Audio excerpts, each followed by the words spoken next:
নমস্কার বন্ধুরা, আমি শ্যামলী চলে এসেছি আর একটা ভিডিও নিয়ে আপনাদের সাথে। তো আজ আমি বানাবো কাশ্মীরি আলুর দম। তো চলুন বানাতে শুরু করি।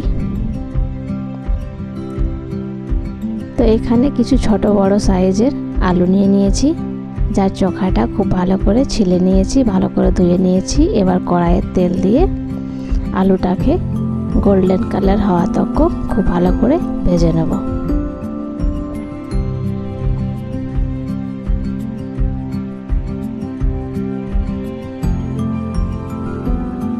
এর মধ্যে একটু লবণ দিয়ে দেবো, যাতে আলুগুলো ভাজতে ভাজতে 80% মতো সেদ্ধ হয়ে যায়। এবার এটাকে ঢেকে দেবো। 10 মিনিট ঢাকার পরে এটাকে উঠিয়ে নিচ্ছি।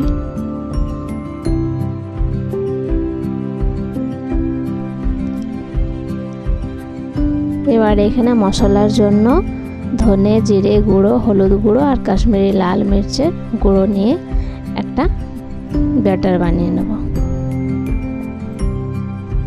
এখানে আলু বেশ গোল্ডেন কালার হয়ে গেছে আর 80% মতো সেদ্ধ হয়ে গেছে। এবার এটাকে একটা পাত্রের মধ্যে তুলে নেব। এর মধ্যে আর একটু তেল দিয়ে দেবো। তেল দেওয়ার পরে গোটা জিরে, তেজপাতা আর দারচিনি, এলাচি দিয়ে তেলটা গরম হওয়ার পরে যে ব্যাটারটা বানিয়ে রেখেছিলাম ওটা দিয়ে দেব।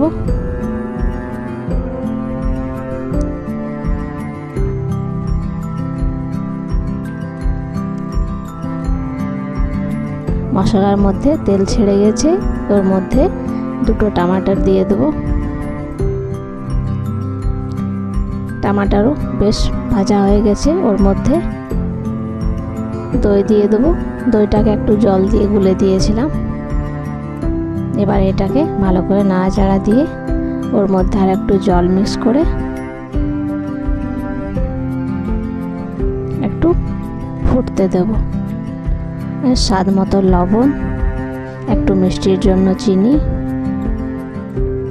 এবারে ওর মধ্যে ভাজা আলুগুলো দিয়ে দেব।